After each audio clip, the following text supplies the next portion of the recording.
What's up, guys? Your boy Connor. It's raining today, dude. We got the bike, got Dinah, head home from work. We're gonna be talking about riding in the rain / a couple other safety tips. First thing that you want to do is you want to have a little bit better tires. This isn't terrible. It's definitely near the end of its life, so you're gonna want to replace it.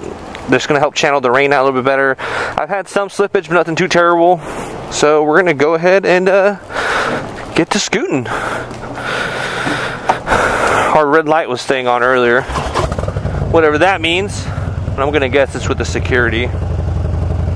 Now, we're gonna be talking about riding in the rain and also kind of riding in diverse conditions, mostly just being rain. It's been raining pretty on and off, and then heavily today. I figured, oh, my scene is about to die. And also kind of what this truck just did, we're gonna be touching base also on, you know, maybe some rider safety tips when it comes down to riding at night / rural country roads. Now, to kind of start off, when you're riding in the rain, if you're not comfortable, when I first started riding, anytime it would rain, I would get some pretty intense anxiety, like, oh my god, oh my god, oh my god. I mean, if you're gonna go down, you're gonna go down. I kind of just accepted that. Every once in a while, I'll give it a little too much throttle, and the back end will spin a bit, and you kind of get that butt pucker moment. See, kind of something like this, where it's like, you couldn't have waited behind me, there's no one there. He was like, I don't want to wait that extra 5 seconds, let me go. Whatever, that's the second topic. But yeah, you just want to be aware of, you know, just kind of some possible stopping distances if the light turns yellow or red. It's, dog, don't fucking do it. It's just like that, bro, thank you. It's, people want to go. My high beam's on, everything is so always sketch. You just gotta always assume they're gonna go. My perfect point. People, let's not do this while I'm talking about the video. Watch, we're gonna get in an accident just because we're talking about it. Is you want to be aware of the wet roads in turns, especially if it's a sharp turn. Is, you know, just go slow, take your time, don't rush it. And then when it first starts raining, the first couple minutes, I usually like to say 10 to 15 minutes, it's always kind of the most intense, the most detrimental to you. It could be pose the most hazard, is because everything that was on the road, the oils, the dirt, etc., it all comes up off the surface of the road, and then it's sitting right there on the top. So if you're gonna slip, if it's gonna kind of make your bike squirrely, that's the time it's gonna do it, especially when you come off takeoff. Now, when you come to a stop and you're gonna go again, you want to ease into it. I have a habit sometimes of kind of riding the clutch during the rain, just because I'd rather ease into it instead of spin out, just in case should it go sideways. Then you can kind of handle it a little bit better. But just, you know, go out around your local streets, your neighborhood, just kind of practice riding in the rain. Ideally, it'd be better if it was dry, but sometimes you get caught in the rain. Sometimes, you know, you just want to ride your bike, and it is kind of dirty. Some people will put a rain sock on their air cleaner. I usually don't run anything. You know, I'd never really ride that long in the rain to begin with. So a nice slow start just to get the bike moving, and you're good to go. Boom, done, just like that. And so that's one thing. So to talk about kind of riding at night and rural is going to be just when you come to a T or kind of a blind driveway, something like this, where the car is kind of creeping along. One thing that you can do is obviously assume that they're going to go. That way you're somewhat prepared. That way, should they go, you're not really caught that much off guard. Whoosh. And then also it's going to be, have an exit plan. Just that way you're like, okay, there's no cars coming in the opposing lane of traffic. Should they go, you can identify if you want to go on the opposite lane of traffic, so that way if they come in your lane, or if you're going to go behind them, or you're just going to stop altogether. Again, when this comes down to it, are you really going to follow through with your plan? Probably not. You may go the complete opposite way, but that way you're at least ready. It's kind of called like the OODA loop, to where everything that you do, you process through your OODA loop. And if something changes within that OODA loop processing, then you have to start over, and it pretty much correlates with reaction time. So if, say, there's a car in a driveway and I'm only seeing that car in the driveway, but I'm not prepared for it to come out, my OODA loop says car in driveway, but then they pull out, then I have to go back to step one, says car in driveway, cars moving out of driveway, and then you're like, so that way if you prepare for it, if they actually end up doing it, then you're already at step two. Granted, it's still going to catch you by surprise. There's different schools of thought onto which way you should approach. I mean, if you want to go left, go left. If you want to go right, zigzag, zag when you zig. But here's my thinking is, a lot of times I've been in a couple accidents in my truck, in my van, growing up, etc. Is a lot of people, when they panic, if they pull out, they're going to continue pulling out, or they're going to stop and end up braking. Obviously they're not going to stop right in the exact moment that they're at, depending on the speed that you travel, but they're still going to brake and go forward a bit, to where you may want to, I would usually tend to go behind the vehicle. Granted, if they stop on a dime, and then I'm gonna crash right into it, but that way they're clearing that intersection, so I'm gonna try to sneak behind them. Now if it's a turn going left, they're pulling out, and I'm gonna go right, and then there's a turn, there's gonna be a bunch of, like, say, grass or something, that may not be the best option. It all comes down to the situational awareness. Again, in the moment, I may not even do any of that. I may just panic, drop my bike, and then just cry like a little girl. But it's just trying to acknowledge that and just identifying that situation. Now, riding at night, that's a big thing, because unfortunately there was a fatality with a fellow rider here in the greater Austin area, and it greatly affected a lot of people. He was loved by many. There's a few throughout the year. I'm in a couple Facebook groups of other bikers, and they post about accidents and fatalities, and you can see it on the news, and it's just kind of like, okay, where are the areas that are most identified as accidents? 1431 is one of them, because it has a lot of turns with blind driveways, as well as a couple little T intersections, to where the car may think they see you. They may see the bike and look the other way, but the bike doesn't actually register. That's where a lot of things can go wrong. And I've been guilty of it, and luckily no one was hurt, to where if, say, I'm driving somewhere on the highway, I look, and then I go again, and I always look again. I look at my mirror, look at blind spot, and then before I actually merge or take that turn, I'll go ahead and look at my blind spot again, and sure enough, they may not have been there. Maybe I've overlooked them, but it's just always worth taking a second look and just kind of, is there a bike there? Just double checking, because you may save a life. And so when it comes down to T intersections on rural country roads, as well as at night, is I don't ride this left of center of our lane.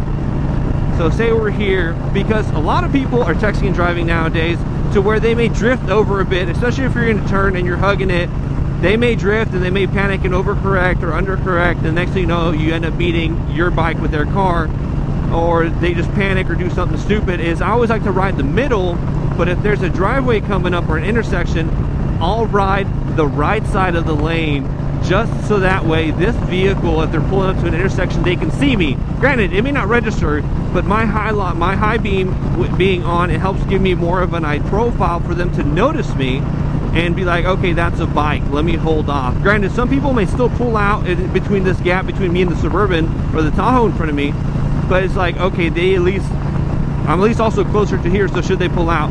But it's just because a lot of people may not see it. Now, another thing, one little thing to note, I 99% of the time carry with me a medical kit. It's actually an IFAC kit, but it's pretty much an individual trauma kit should I go down.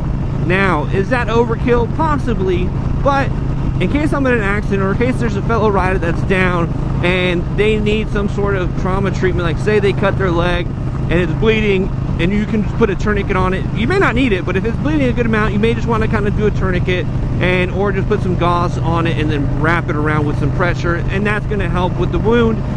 There's a page on Instagram, the California Motorcyclists Down, to where they post when people get in accidents as well as fatalities, and this is where it kind of resonated with me, and I kind of try and tell people here every so often, was that there was a rider who went down and he suffered some sort of accident in the leg where it nicked an artery and it was just bleeding, to where some woman she came in, acted quick, put a tourniquet, it was just with a belt, but it happened to save his life. And he said, I still have yet to find this woman, but thank you for acting on my behalf. And with that, it's kind of like, you can never be too careful. You can even just pack just a simple tourniquet. They're small, they're about 20 bucks on Amazon. You can pick one up and then just store it in your bar bag. You can put it in your boot, something to where, in case the event of an accident, you can at least be there. So if I get thrown off my bike, I can go ahead, and if someone's coming to me and if I'm bleeding, I could be like, hey, do me a favor, put in my right saddlebag. In there's a tan case, and with it has the medical insignia, the medical symbol patch, where it stands for first aid. And, you know, get this or get that, and we can go ahead and do it. Now, to touch quickly on tourniquet use, is say you have some sort of trauma that involves bleeding, and it's coming out a good amount, on your lower leg. Some people will put a tourniquet above the knee. Now, that's not wrong, but ideally, you want to go the highmost portion of the leg as possible. I'm not a medical expert, but this is just some things I've come over in some courses I've learned, is you want to do it the top of the thigh as high as possible, closest to the groin, and tie that son bitch up. To where, the one I like are the ones with the twists. I don't know the exact term for them, but to where pretty much you make it tight, and when the person winces, like, oh damn, that's tight, give it one more twist and then secure it. If you can, if you have a marker, go ahead and write the time that you put it on. It may not be necessary, but that way you help them, you know, just at least until EMS arrives and can treat the wound. Because if you're kind of far away, that's going to make a huge difference on, you know, your overall condition. Now, ideally, again, if it's a more serious wound, you're going to want to do one at the very top of the thigh, and then again, one lower, kind of still above the knee if it's below the knee.